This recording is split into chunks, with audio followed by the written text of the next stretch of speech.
చదవండి అమ్మా.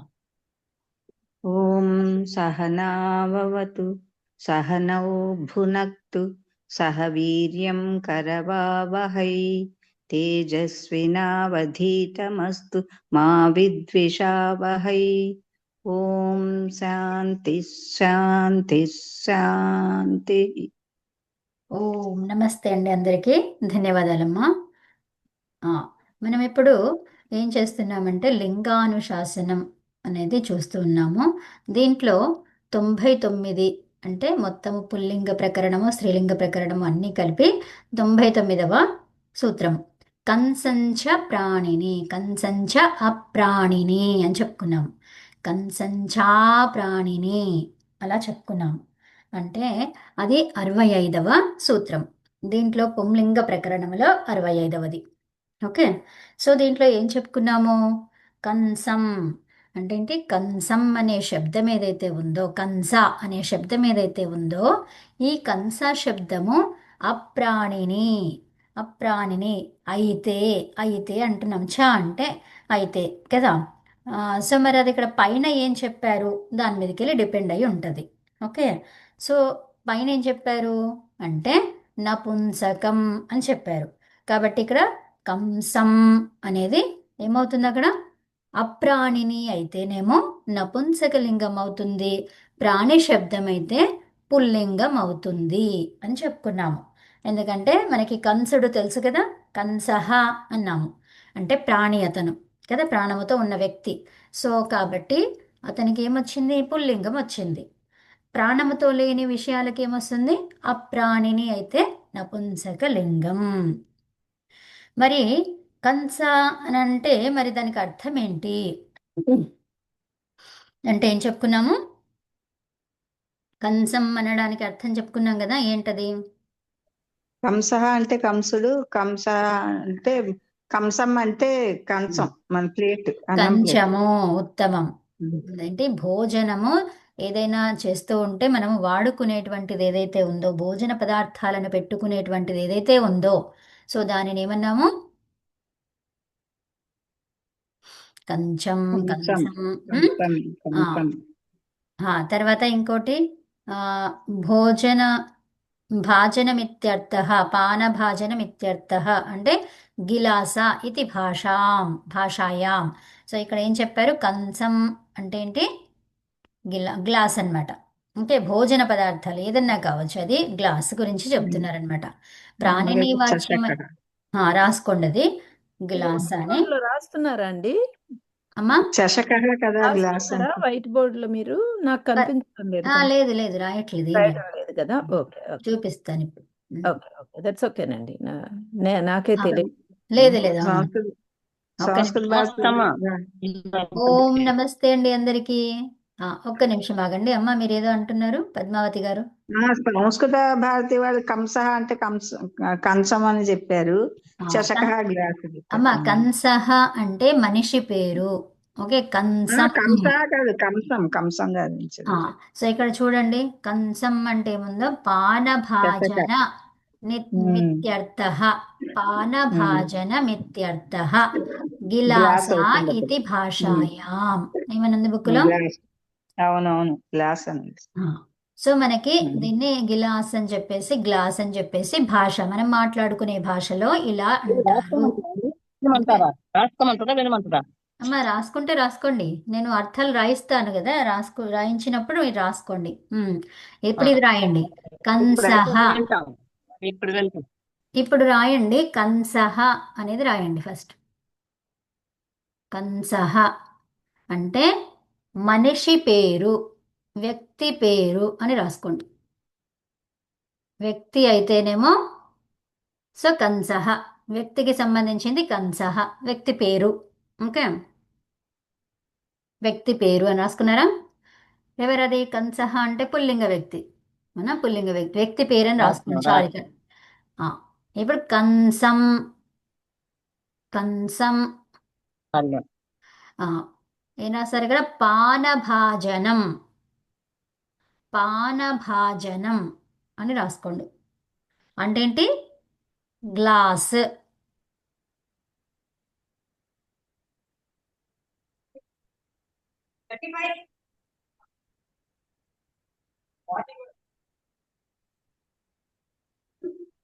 మనం మాట్లాడుకునే భాషలో ఏమంటాము దాన్ని గ్లాస్ అంటాం అనమాట. దీనికి ఇంకోటి కూడా రాసుకోండి, సంస్కృతంలో చషకః.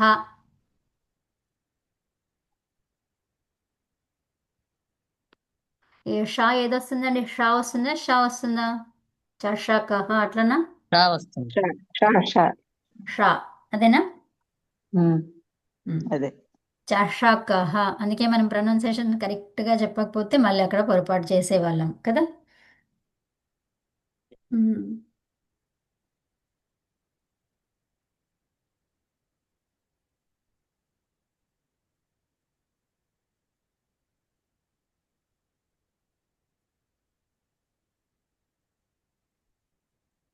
అయిపోయిందా?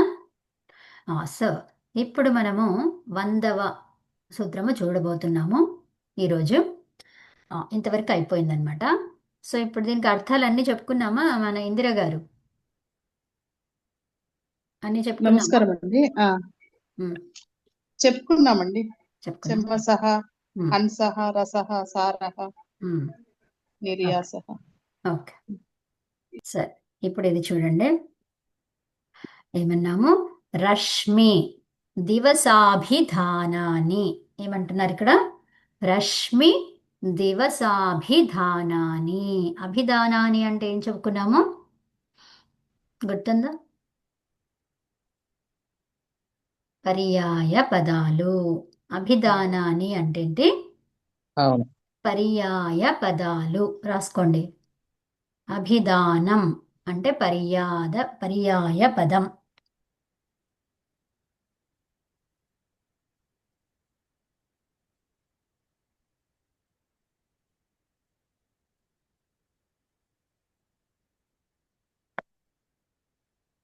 అభిధానం అంటే ఏంటి?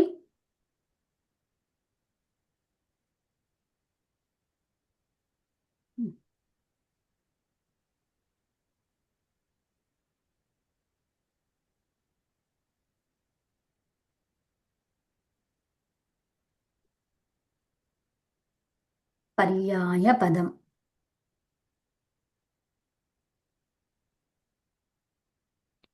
ఓకేనా?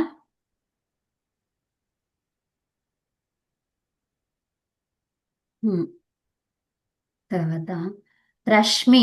రశ్మి అంటే ఏంటండి? వెళ్తురు. రశ్మి వెలుతురు. అంటే వెలుతురు ఉత్తమం. దివస. దివస అంటే ఉదయం. దినము. దివస. దినము అని. దినము. దివస అంటే దినము. ఓకేనా? దినం, ఇక్కడ దినం. అత్ర ద్వంద్వ గర్భః తత్పురుష సమాసః. అత్ర ద్వంద్వ గర్భః. స్ అని ఉంది చూడండి. ఆ స్ ఏంటి? విసర్గ అన్నమాట. సో గర్భః తత్పురుష సమాసః అంటే ద్వంద్వ గర్భ తత్పురుష సమాసం అంటే ఏంటి మరి అంటే ఇక్కడ ఏం కనిపిస్తుంది మనకు? రశ్మి దివస. సో ఇక్కడ రెండే ఉన్నాయి, కానీ అభిధానాని అన్నాం మనం. అవునా? ఎవరు చెప్తారు ఇది? మీరు ఎవరైనా చెప్తారా? సమాసంకి ద్వంద్వ గర్భ సమాసం తత్పురుష సమాసం అంటే ఏంటి? ద్వంద్వం అంటే ఏంటి? రెండు. రెండు. ఉభయ పదార్థ ప్రాధాన్యం అంటే ద్వంద్వం. ఒక ఉభయ పదార్థ ప్రాధాన్యం. ఉభయపది ప్రాధాన్యము. ఉభయపది ప్రాధాన్యం అంటే ఏంటి? రెండిటి యొక్క అర్థాలు ప్రధానము. అర్థమవుతుందా అండి? సో రశ్మి అంటున్నాము, దివస అంటున్నాము. సో ద్వంద్వము అంటేనే రెండిటి యొక్క ప్రధానం. సో మరి గర్భ ఎందుకు చెప్పారు? ద్వంద్వ గర్భ తత్పురుష సమాస. తత్పురుష సమాసంలో ద్వంద్వ సమాసం ఇమిడి ఉంది. మరి తత్పురుష సమాసం అంటే ఏంటి? తత్పురుష ఉమ్. ఏం తెలిస్తే ప్రాధాన్యం అది? ఉమ్. ఉభయ పదార్థ ప్రాధాన్యం. ఈ తత్పురుష సమాసం ఉత్తర పదార్థ ప్రాధాన్యం తత్పురుష. ఉత్తర పదార్థ ప్రాధాన్యం అన్నాం. సో మరి ద్వంద్వ గర్భ తత్పురుష సమాసం అన్నాం ఇక్కడ. అంటే రెండిటికి ప్రాధాన్యత ఉన్నది అని చెప్పుకుంటున్నాం కదా. సో మరి ఆ రెండిటి యొక్క ప్రాధాన్యతతో పాటు ఇంకేముంది, వాటి యొక్క అర్థాలకి కూడా ప్రాధాన్యత. అర్థమైందా? దాని యొక్క పర్యాయ పదాలకి కూడా. అర్థమైందా అండి? ఆ. సో ఏ చ పర్యాయవాచకాః శబ్దాః భవంతి తే అపి పుంసి. ఇక్కడ నేను విడదీసి చెప్తున్నాను, దాన్ని అలా చదవద్దు, తేపి అనే చదవాలి. చదవడంలో తేపి ఏం కనిపిస్తుందో అదే చదవాలి. అక్కడ నేను విడదీసి చదువుతున్నాను కాబట్టి తే అపి అన్నాను. అర్థమైందా? సో తే అంటే ఏవి, ఇక్కడ ఏవైతే ఉన్నాయో పర్యాయవాచక శబ్దాలు ఏవైతే ఉన్నాయో అవి కూడా పుంసి భవేయుః ఇతి. భవేయుః ఇతి. సో ఇక్కడ భవేయుః ఇతి అనేది భవేయురితి అనేది అవుతాయి అని చెప్తున్నాడు అక్కడ, అవునా? సో ఇక్కడ ఒక వాక్యములో చెప్తున్నారు ఇది అంతా కూడా, అవునా? సో వాక్యముతో చెప్తున్నప్పుడు మాత్రము వాక్యేతు వివక్షాం అపేక్షతే అని చెప్పుకున్నాం కదా. సో వాక్యములో సంధి సంహిత అనేది వివక్ష పైన ఆధారపడి ఉంటుంది. వివక్ష అంటే ఎవరైతే చెప్తున్నారో, ఎవరైతే ఆ వాక్యం గురించి రాయాలి అనుకుంటున్నారో, చెప్తున్నారో వారి యొక్క అభిప్రాయం మీద ఆధారపడి ఉంటుంది. అర్థమైందా అండి? సో ఇక్కడ మనకి ఇక్కడ ఏమైంది, వివక్ష ఆధారంగా వాళ్ళు సంధి చేసేసుకున్నారు. ఓకే. సో అక్కడ మనకి మన ఇష్టం అన్నమాట. సో అక్కడ చేస్తే చేయొచ్చు, లేకపోతే లేదు. కానీ ఇక్కడ పర్యాయ వాచకాః శబ్దాః దివస తేపి ఉంది. తేపిలో ఏముంది, తే అపి అన్నమాట. సో ఇక్కడ మాత్రం ఖచ్చితంగా చెయ్యాలి రెండు పదాల మధ్య. సో తేపి అనేది అది ఏమైంది అక్కడ కూడా రెండు పదాలే వచ్చినాయి మరి మనకు కదా. సో అది కూడా మనం ఒక వాక్యం అంటున్నామా, మరి ఇదంతా చూసుకుంటే ఏంటి, వాక్యమే. వాక్యమే కదా, అవునా? భవేయుః ఇతి, అక్కడ ఏమొచ్చింది, భవేయుః ఇతి, యు తర్వాత ఈ వచ్చింది, అవునా? ఉకారం తర్వాత ఈ వచ్చింది, రేఫ తర్వాత. అంటే రేఫ ఎందుకు అయింది, అది విసర్గ కదా, భవేయుః అనా విసర్గ తర్వాత ఈ వచ్చింది. సో మనం ఏమన్నాము, భవేయు రితి అన్నాము. దీన్ని రు చేసేసుకొని రితి అన్నాము, అవునా? సో ఇక్కడ మనకి ఎక్కడ వివక్ష జరుగుతుంది, ఎక్కడ మన ఖచ్చితంగా చెయ్యాలి అనేది మనం చూసుకున్నాం ఒక శ్లోకం ద్వారా కదా. సో ఏముంది అక్కడ, సంహిత సంహిత ఏమన్నాము అక్కడ, పదే సంహిత ఏకపదే నిత్యం, అవునా? సంహిత ఏకపదే నిత్యం అన్నాము. అంటే ఏంటి, ఏకపదము ఒకటే, చిన్మయ అంటే ఏముందండి అందులో, ఒకటే పదం అది, అవునా? చిన్మయ అనేది ఏంటి, ఒకటే పదం అన్నమాట. సో అక్కడ ఏం జరిగింది, చిత్ మయ రెండు అంటే అది ఒకటే పదము, ఆ పదములోనే ఏంటి చిత్ మయగా విడదీసి అది చేపించి తర్వాత మనం అక్కడ కలుపుకున్నాం. చిన్మయ అనేది ఒక సంధి జరిగింది అక్కడ. అర్థమైందా? ఏం సంధి జరిగింది, హల్ సంధి జరిగింది అక్కడ, అవునా? సో హల్ సంధి అచ్ సంధి అంతే, ఈ రెండు చెప్పండి. మీకు ఒకవేళ సంధి పేరు గుర్తొస్తే చెప్పండి అంతే, ఇంకా మిగతాది ఏంటమ్మా, అనునాసిక సంధి. ఉత్తమం. అనునాసిక సంధి జరిగింది అక్కడ, యరోనునాసిక అనునాసికోవా.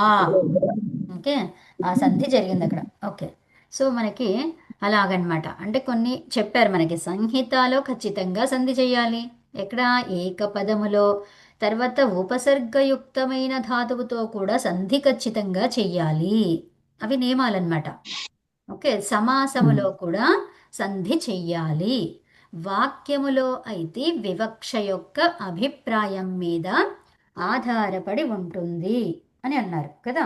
అక్కడ మీ ఇష్టం, చేస్తే చేయొచ్చు, లేదంటే లేదు. ఓకేనా? సో అయితే ఇక్కడ మనకి ఏమన్నారు ఇక్కడ, తత్ తత్ అథా యథా, తత్ యథా. సో తద్యథ అయిపోయింది అది, అవునా? సో తత్ యథా. తత్ అంటే ఏంటి? అది. యథా ఎలాగంటే. యథా యా ఎప్పుడైతే పెట్టామో దానికి ఏం చెప్పుకోవాలి అంటే అలా అది వాడుకోవాలి. ఓకే. సో ఇప్పుడు ఏమన్నాను నేను? ఇప్పుడు యథా అన్నాను. ఏం చెప్తారు? ఎప్పుడైతే కదా, అయితే, అంటే అట్లా వస్తాయన్నమాట. తద్యథా ఎలాగంటే, అది ఎలాగంటే రశ్మి. ఎలాగంటే ఎలాగంటే అన్నట్టుగా అర్థం వస్తుందా? తద్యథ. అమ్మ అంతే. అది ఎలాగంటే తద్దు ఉంది కదా, తద్దు కూడా కలుపుకోవాలి. యథ అంటే అదే ఎలాగంటే. ఎలాగంటే. ఎప్పుడైతే, యథా ఎప్పుడైతే, ఎలాగంటే అలా వస్తుందన్నమాట. అలాంటి అర్థాలు వచ్చేలాగా ఉంటుంది. సో రశ్మిహి, ఈ రశ్మిహి అనేది ఏదైతే ఉందో అది ఎలా తయారయ్యింది అంటే అష్ ధాతువుకి మీ అనే ప్రత్యయం వచ్చేసి దానికి అశ్నోతే రష్ చ అంటే రష్ అనే ప్రత్యయం వచ్చి రష్ అనేది చేంజ్ అవుతుంది అనమాట. ఇక్కడ అష్ స్థానంలో ఏమవుతుంది? రష్ రేపు. రేఫ వస్తుంది అనమాట. అంటే అప్పుడు ఏమైంది? అది రష్ మీ, రశ్మి అలా వచ్చింది. ఓకేనా? సో ముక్తేషు ఇది ఒకటి. ఇదేంటి? షా. షా అంటే దేంట్లోనో ఇచ్చినట్టున్నారు. అది షా. షాతో ఏం మొదలవుతుందండి? శబ్దమా అండి? శబ్దం కాదు, అది ఒక శాస్త్రం. అంటే నీతి శతకాలు అట్లాంటివి ఉంటాయి కదా, శాకుంతలము, తర్వాత అట్లాంటివి అనమాట. నీతి చంద్రిక అలాంటి పేర్లు అవి. సో దాంట్లో ఇచ్చారు అది. ఓకే. సో షా అంటే శబ్దమంజరినా? శబ్దమంజరి కాకపోతే, శబ్దమంజరి అయితే ఇదంతా ఉండదు. సో ఇదొకటి ఒక వాక్యం అనమాట. ఇది ముక్తేషు రశ్మిషు అని ఇచ్చారు ఇక్కడ. ముక్తేషు రశ్మిషు అంటే ఈ రశ్మి అనే శబ్దాన్ని ఎక్కడ వాడారు అంటే ఇక్కడ వాడారు. నిరాయత పూర్వకాయ అని ఇచ్చారు. దాన్ని కూడా శరదాగమ కౌముది అయి ఉంటుంది. కావచ్చమ్మా, కావచ్చు. సో నాకు అవి తెలియదు. ఓకే. సో కౌముది ఏవమేవ. శరదాగమ వేరు, శరదాగమ కౌముది వేరు. సో ఇక్కడ అవునవును. సో మయాదేశ, తర్వాత ఏంటి ఇక్కడ? రశ్మిషు. ఓకే, రశ్మిషు అన్నారు. అంటే ఇక్కడ ఏ విధంగా వచ్చింది? పుల్లింగమా నపుంసకలింగమా? ఎలా వచ్చింది అది? నిరాయత పూర్వకాయ. నిరాయత స్త్రీలింగంలాగా ఉంటుంది. స్త్రీలింగం ఉండదు ఇక్కడ. వస్తుంది. అమ్మమ్మ ఇది వేరు. పుల్లింగం, రశ్మిషు. రశ్మిషు ఇది పుల్లింగం. పుల్లింగము గాని పుల్లింగం. నపుంసకలింగంలో గాని ఉంటుంది. అయితే మనం ఏం చెప్పుకున్నాము ఇక్కడ? రశ్మి శబ్దము రశ్మి దివసాభిధానాన్ని ఇవన్నీ కూడా పుంలింగంలో ఉంటాయి అని చెప్పుకున్నాం. అవునా? సో ఇక్కడ పుల్లింగంలో ఉంది. అర్థమైనా? ఇది పుల్లింగ ప్రకరణము. సో ఆల్రెడీ ఇక్కడ భవంతి తే అపి పుంసి భవేయుః ఇతి ఏంటి? దాని యొక్క పర్యాయ పదాలు కూడా పుల్లింగములోనే ఉంటాయి. అంటే ఈ రెండే ఎందులో ఉన్నట్టు? పుల్లింగంలోనే ఉన్నట్టు. అవునా? ఏవమేవ మయూఖః. మయూఖః. సో మయూఖః అంటే ఏంటి? మా అనేది ఒక ధాతువు. మాంగ్. ఓకే, మాంగ్ అనే ధాతువు అనమాట. దానికి ఊఖ అని చెప్పారు. ఏంటి? మాంగ్ ఊఖో మయ్యచ అంటే ఏంటి? ఇక్కడ మయ్య అని వస్తుందన్నమాట. మయ్య అంటే ఏంటిది? మయ్య అనేది ఆదేశం వచ్చింది ఇక్కడ. మా స్థానములో ఏం ఆదేశం వచ్చింది? మయ్య. ఎప్పుడు? ఊఖ ప్రత్యయము ఉన్నప్పుడు. అర్థమవుతుందా? ఊఖ ప్రత్యయము ఉన్నప్పుడు ఏమవుతుంది? మయ్య ఆదేశం అవుతుంది. దేనికి? మా అనేదానికి. అప్పుడు ఏమైంది? అది మా అనేదానికి మయ్య వచ్చేసి మయ్య ఊఖ. చెప్పండి ఏమైంది? మయూఖ. మయూఖ అయ్యింది. సో ఇప్పుడు మళ్ళీ సుప్రత్యయం తెచ్చుకుంటాము. ఈ స్వాది ఉత్పత్తి ఎలా చేస్తాము? సుప్రత్యయం రావాలంటే అది ఏమై ఉండాలి? ఇది కృత్తద్ధిత సమాసాశ్చ అనే పేరు రావాలి. అంటే ఇప్పుడు ధాతువుతో వచ్చింది కాబట్టి ఇదే ప్రత్యయము కృత్ ప్రత్యయము. అర్థమవుతుందా? సో కృత్ ప్రత్యయం కాబట్టి సో కృత్ అంతంగా ఉంటే, ఏ శబ్దానికైతే కృత్ అంతంగా ఉంటుందో దానికి ఏమని పేరు వచ్చింది? ప్రాతిపదికం. సో ప్రాతిపదికం అయ్యింది. సో ప్రాతిపదికం అదొక పదమా? కాదు. అవునా? సో ప్రాతిపదికం అంటే ఏం చెప్పారు? చెప్తారు ఎవరైనా? అధాతు చెప్పండి. అథాతు ప్రాతిపదికం ఉమ్. గుర్తుకు రావట్లేదు. అధాతు ఏమన్నాము? అధాతు అథాతు రప్రత్రయ ప్రత్యయ ప్రాతిపదికం. ఇంకోటి ముందు ఏదో వస్తుంది. ఏమొస్తుంది? అథాతు ప్రత్యయ అధాతుర ప్రత్యయ అధాతు అప్రత్యయము అర్థంతో కూడిందై ఉంటుంది. అర్థవంతః ఏంటి? అర్థవంతం. అధాతు అర్థవంతమేనా? అర్థవంతమే ఉంటుంది. సో దాన్ని ప్రాతిపదికం అన్నాం. ఉత్తమం, అర్థవంతమే. అర్థవంతమధాతు అప్రత్యయ ప్రాతిపదికం. అర్థమవుతుందా? అర్థవంతమయ్యిందై ఉండాలి. తర్వాత అది ధాతువై ఉండొద్దు. తర్వాత ఏమన్నాము? అర్థవత్ అధాతు అప్రత్యయ ప్రత్యయమై ఉండొద్దు. సో దానినే ప్రాతిపదికం అంటాము అని చెప్తున్నారు. సో అది మరి ఇక్కడ ధాతువు ఒకటే లేదు అవునా? అధాతు అర్థవంతంగా ఉంది. మాంగ్ మానే అవునా? అర్థవంతంగా ఉంది. తర్వాత ఇంకేం చెప్పుకున్నాము? అర్థవంతమైనది ఉండాలి. ఆ ధాతువు ధాతువై ఉండొద్దు. సో ధాతువు అంటే ఏంటి? మాంగ్ మానే అదొకటే లేదు, మాతో పాటు ఊకా కూడా ఉంది, ప్రత్యయం కూడా కలిసి ఉంది. తర్వాత ఇంకేమన్నారు? అప్రత్యయ.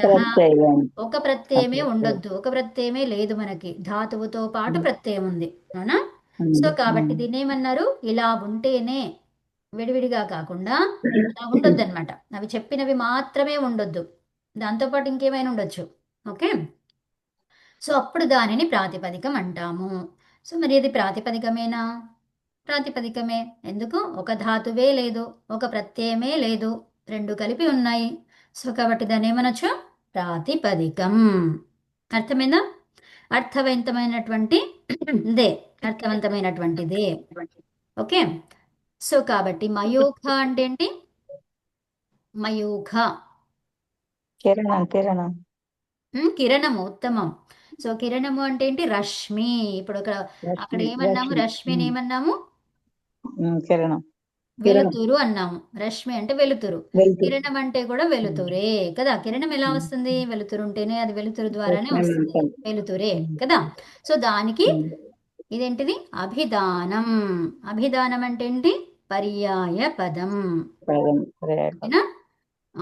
తర్వాత దివసో అత్ర. ఇక్కడ మనకి దేని గురించి చెప్పారు? రశ్మి గురించి చెప్పారు అవునా? రశ్మికి పర్యాయ పదం ఏంటి? రశ్మి మయూఖ, ఈ రెండు. ఓకే, రశ్మి మయూఖ. తర్వాత దివసో అత్ర. దివసః అంటే దీవ్యతే అత్ర. ఏమన్నారు ఇక్కడ? దీవ్యతే అత్ర. సో దీన్ని నేను విడదీసి చెప్తున్నాను మీకు, చదివే విధానం అది కాదు. ఏం చదవాలి? దివ్యతేత్ర. ఏం చదవాలి? దివసః అంటే దివ్యతేత్ర. ఓకే, దివ్యతేత్ర. తే అనేది ఆల్రెడీ దీర్ఘం, అంతే అమ్మా. సో తే అనేది ఇక్కడ ఏకారము దీర్ఘము, మనకి ఏకారము హ్రస్వము లేదు సంస్కృతంలో. సో కాబట్టి దివ్యతేత్ర. Okay, so దీవ్యతేత్ర. ఉత్తమం, అవును. దీవ్యతేత్ర అంటే ఏంటి? ఎక్కడైతే దివ్యమానంగా ఉంటుందో అది దివసః. Okay, so దివ్ అసచ్. ఈ అసచ్ అనే ప్రత్యయం ద్వారా మనకేమొచ్చింది? దివ్, దివా అని వచ్చిందనమాట, దివస. Okay, so దివ్ అసచ్. దీంట్లో మనకి దివ్ అనేది ఒక ధాతువు. ఓకే, దివ్ ధాతువుకి అర్థాలు గుర్తున్నాయా ఎవరికైనా? ఇందిరా గారు, గుర్తుందా మీకు? చాలా ఉన్నాయి. చాలా ఉన్నాయి. దానికి మనం ఫస్ట్ లో మనం చెప్పుకున్నాం అది. ఎవరికైనా గుర్తుందా? దివ్యతే ప్రకాశించడము ఉమ్, అక్షని కూడా ఉంది. ఉమ్. చాలా అక్షన ఈ అక్ష అనంటే ఆ, ఈ అక్ష గవ్వలు లేదు, ఆట అక్ష అనే లేదు, క్రీడ. ఓకే. క్రీడ. క్రీడా విజిగీష ఏమన్నాము? క్రీడా విజిగీష క్రీడ విచిగీష వ్యవహార వ్యవహార ద్యుతి స్థుతి స్థుతి. మోద మద వ్యవహార అమ్మ కాంతి వినండి. గతి. ఇందిర గారు మీరు చెప్పండి, వింటారు అందరు. క్రీడా దివో క్రీడా విజిగీష చెప్పండి. క్రీడా విజిగీష వ్యవహార ద్యుతి మోద మద కాంతి స్వప్న కాంతి గతిషు. స్థుతి ద్యుతి మర్చిపోయింది. స్థుతి ఆ, ద్యుతి స్థుతి కూడా అవునండి. ఆ, మూర్తి గారు మీరు కూడా చెప్పండి. ఉత్తమం చెప్పండి. క్రీడా ద్యుతి క్రీడా స్థుతి మూల మూల ఆ, స్వప్న క్రీడా కాంతి విజిగీష కాంతి వ్యవహార గతి ద్యుతి స్థుతి మోద మద స్వప్న కాంతి గతిషు. కాంతి గతి చిత్త. సో ఈ అర్థాలతో దివ్ అనే ధాతువు తయారైందనమాట. ఓకే, తయారైంది కాదు, ఆ అర్థ సందర్భాలలో ఈ దివ్ ధాతువుని వాడుకుంటాము. అర్థమేనా? సో మరి అసచ్ అనే ప్రత్యయం వచ్చింది, దానికి ధాతువుతో వచ్చింది. సో కాబట్టి ఇది ఎక్కడున్నది మనకి? నేను చెప్పాను మనకి సూత్రాలు అంటే సూత్రాలలో లేనివి అంటే మనకి ఈ ప్రత్యయాలు ఎక్కడున్నాయి? అష్టాధ్యాయిలో ఉన్నాయి కదా. అష్టాధ్యాయి పాఠంలలో అక్కడ మనకి ప్రత్యయాలు కనిపిస్తాయి, కృత్ ప్రత్యయాలు. ఓకే, దాదాపుగా 150 కొంచెం పైన. ఓకే, తర్వాత ఇవేమో 280 275 సంథింగ్ ఏదో ఉన్నాయి. ఏవి తద్ధితాలు, ఇది కృత్తులు. ఓకే, సో మొత్తం ఎన్ని వచ్చాయి ఇప్పుడు? 425 వచ్చాయి, అవునా? తర్వాత ఇంకా వేరే ప్రత్యయాలు అవన్నీ కలుపుకొని దాదాపుగా నియర్లీ ఒక 500 వరకు ఈ ప్రత్యయాలు ఉన్నాయన్నమాట. ఓకే, స్త్రీ ప్రత్యయాలని, అవునా? అర్థమవుతుందా? తర్వాత వికరణ ప్రత్యయాలు కదా. సో ఇలాంటివన్నీ కలుపుకుంటే మనకు దాదాపుగా 500 అనుకుందాం. 400 పైన ఉన్నాయి.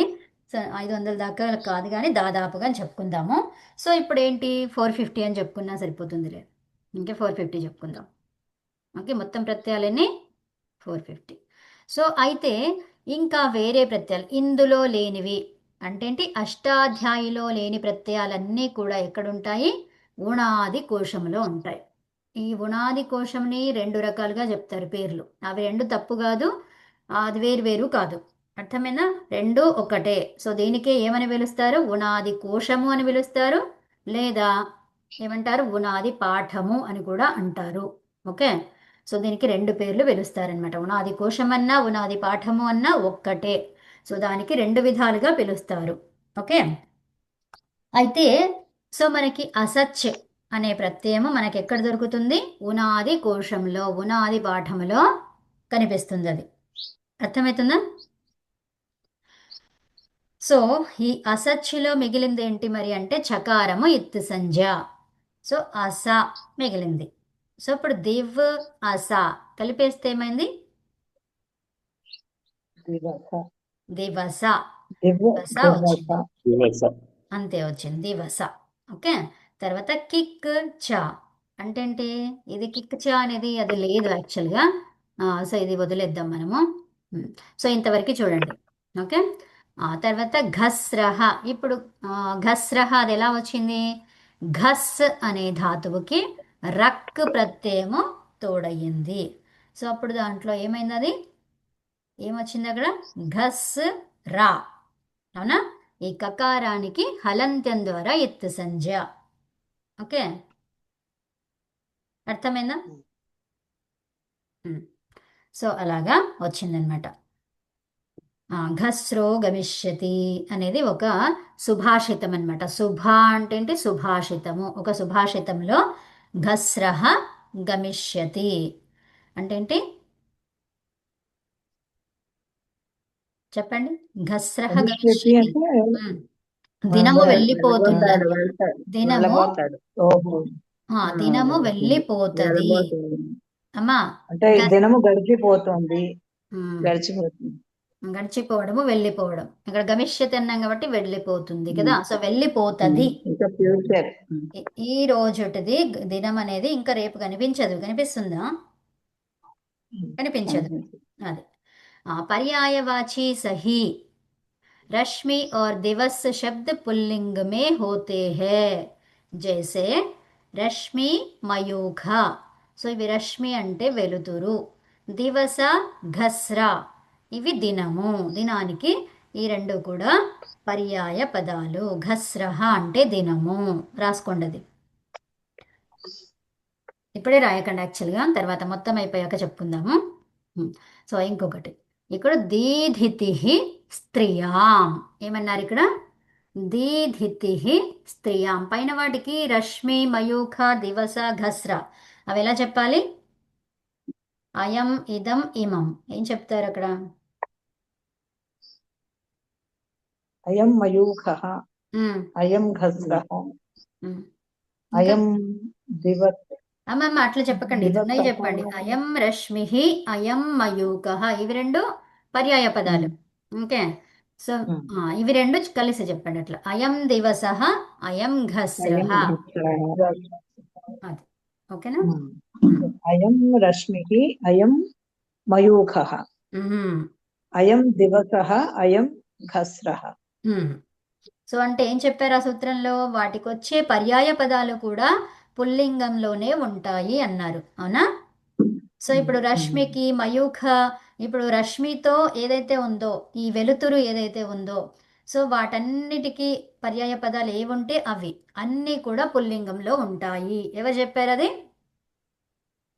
రశ్మి దివసాభిధానాన్ని చెప్పింది. అర్థమైందా? రశ్మి దివసాభిధానాన్ని అనే సూత్రం చెప్పింది.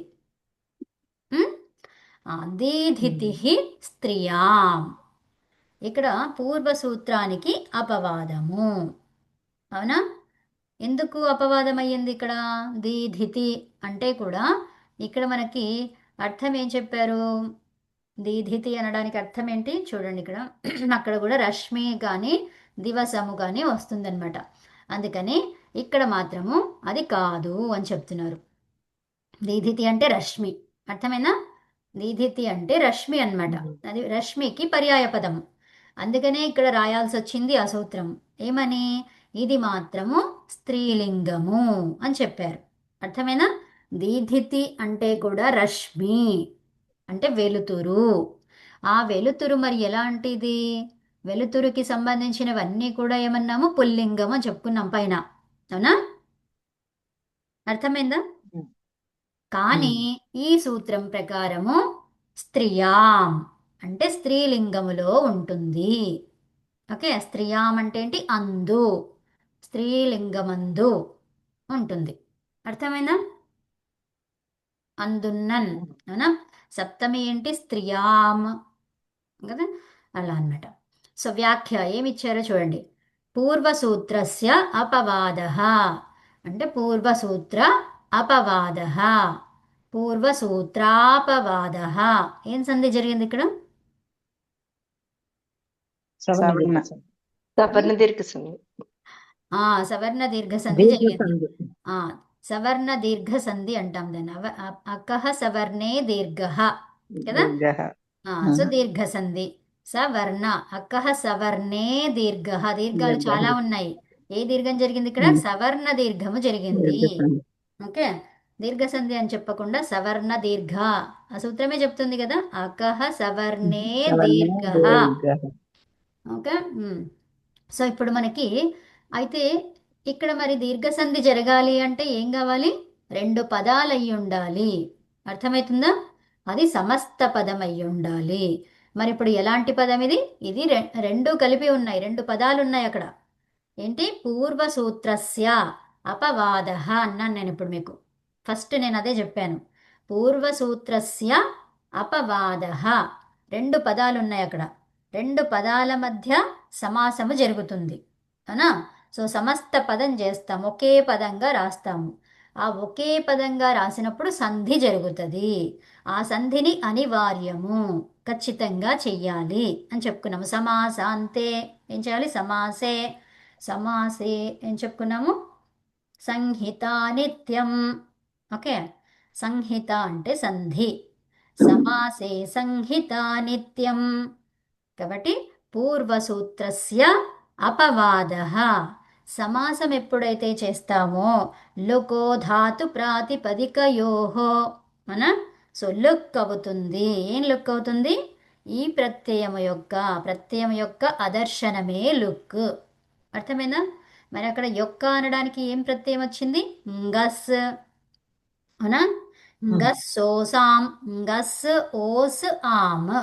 ఇవి షష్ఠీ విభక్తి యొక్క ప్రత్యయాలు. సో అయితే ఇక్కడ మనకి ఏమి లోపించింది? యొక్క. యొక్క ఎన్ని వచ్చాయి? 2, 3, 4? అదే ఎన్ని ఉన్నాయి అందులో యొక్కలు? ఒకటే ఉంది. ఒకటే. సూత్రము యొక్క. అవునా? సో ఒకటే ఉంది కాబట్టి గస్. ఏంటది? గస్. రెండవది ఏంటి? ద్వివచనానికి ఓస్, బహువచనానికి ఆమ్. సో ఇవన్నీ కూడా యొక్క, రెండిటి యొక్క, అన్నిటి యొక్క. అర్థమైందా? యొక్క అనే అర్థం ఇవన్నిటికీ కూడా యొక్క. సో మరి ఎన్ని యొక్కలు? ఇది ఒకదాని యొక్క, ఇది రెండిటి యొక్క, ఇవి అనేకము యొక్క. అర్థమవుతుందా? గస్ ఓస్ ఆమ్. యొక్క అంటే మీరు ఏం చెప్తారు? ప్రత్యయాలు ఓస్, గస్, ఆమ్ అంతే. సో ఆమ్, ఓస్, గస్ ఎలా చెప్పినా కూడా యొక్కనే. మరి ఆమ్ అంటే ఏంటి? అన్నిటి యొక్క. ఓస్ అంటే ఏంటి? రెండిటి యొక్క రెండిటి యొక్క. గస్ అంటే ఒకదాని. ఒక ఒకదాని వస్తువు యొక్క. యొక్క సో యొక్క అనేది ఇస్తుంది అక్కడ అర్థం. అర్థమవుతుందా? ఈ ప్రత్యయానికి, ప్రతి ప్రత్యయానికి ఒక అర్థంతో వస్తుంది అని చెప్పుకున్నాం. ఏమర్థం ఇక్కడ? యొక్క. యొక్క కిన్, కున్, యొక్క. ఏంటి? కిన్ అన్నా కూడా అదే, కి అన్నా కూడా అదే, యొక్క అన్నా కూడా అదే. ఈ ప్రత్యయం ఏ అర్థంతో వచ్చింది? కిన్, కున్, యొక్క. అర్థమైందా? గస్, ఓస్, ఆమ్ అనేవి. సో ఇప్పుడు మనకున్నదేంటి? ఆ ఒక సూత్రము యొక్క ఏం ప్రత్యయం లోపించింది ఇక్కడ? ప్రత్యయము యొక్క అదర్శనం. దాన్ని ఏమంటాము? ప్రత్యయస్య అదర్శనం, ప్రత్యయాదర్శనం. ఏమనాలి? ప్రత్యయము యొక్క అదర్శనం, ప్రత్యయస్య. ఏమన్నాం ఇక్కడ? ప్రత్యయ అంటే ఏమైంది? ప్రత్యయ అదర్శనం. ఏం చేస్తాం ఇక్కడ? ప్రత్యయము యొక్క అదర్శనం. సో ప్రత్యయస్య కదా, ప్రత్యయస్య అదర్శనం. సో ఏం చేస్తారు? ఇక్కడ ఏముంది? సమస్త పదం. 2 పదాలు ఉన్నాయి. 2 పదాల మధ్య ఏం జరుగుతుంది? సమాసం.